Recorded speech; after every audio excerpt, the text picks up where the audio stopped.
Hello guys, അപ്പം ഞാനിപ്പോൾ ഉള്ളത് ഉത്തര കേരളത്തിലെ ഗുരുവായൂർ എന്നറിയപ്പെടുന്ന ചീമേനി ശ്രീ വിഷ്ണുമൂർത്തി ക്ഷേത്രത്തിലാണ്, അഥവാ ചീമേനി മുണ്ടിയ. ഇവിടെ കളിയാട്ട മഹോത്സവം നടന്നുകൊണ്ട് മെയ് 5 മുതൽ 15 വരെ. അപ്പോൾ അത് കാണാൻ വേണ്ടിയിട്ടാണ് ഞാനിന്ന് വന്നിട്ടുള്ളത്.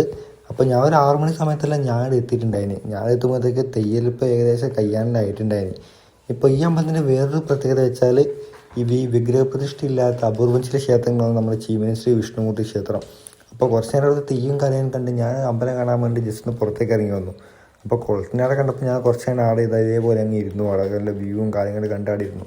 പിന്നെ അപ്പുറത്ത് നോക്കുമ്പോൾ നമ്മുടെ ചീമേനിയിലെ അയ്യപ്പൻ്റെ അമ്പലമൊക്കെ കണ്ടു. നേരെ പിന്നെ അങ്ങോട്ടേക്ക് പോയി. ആടെ പോകുമ്പോഴത്തേക്ക് ആദ്യം തന്നെ കാണുന്നത് ഈ ഒരു കുളമാണ്. ഈ മഴയൊന്നും ഇല്ലാത്തതുകൊണ്ട് കുളത്തിൽ വെള്ളം കുറവന്നെ ഉണ്ടായിന്.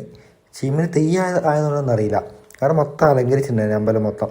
അങ്ങനെ അതെല്ലാം കണ്ട് കുറച്ച് നേരം ആടിയിരുന്നു. പിന്നെ നേരെ ഞാനത് അമ്പലത്തിൻ്റെ ഉള്ളിലേക്ക് അങ്ങ് കയറി തെയ്യത്തിനെ കണ്ടു. പിന്നെ അതെല്ലാം കഴിഞ്ഞ് നേരെ പിന്നെ ഞാനത് പുറത്തേക്ക് അങ്ങ് ഇറങ്ങി. ഇത് നല്ല ലൈറ്റും കാര്യങ്ങളൊക്കെ ഉള്ളത് നല്ല വ്യൂ ആയിരുന്നു രാത്രിയാകുമ്പോൾ തന്നെ. അപ്പോൾ അവിടുന്ന് സാധനങ്ങൾ മേടിച്ച് ഞാൻ നേരെ അമ്പലത്തിൻ്റെ പുറത്തേക്ക് അങ്ങ് ഇറങ്ങി. അപ്പോൾ ഇനി നേരെ വീട്ടിലേക്ക് പോകുന്നു. അപ്പോൾ നേരെ ഞാൻ വണ്ടി എടുത്ത് നേരെ വീട്ടിലേക്ക് അങ്ങ് വെച്ച് പിടിച്ചു. അപ്പോൾ വീഡിയോ ഇഷ്ടപ്പെട്ടാൽ ഫോളോ ചെയ്ത് കൂടി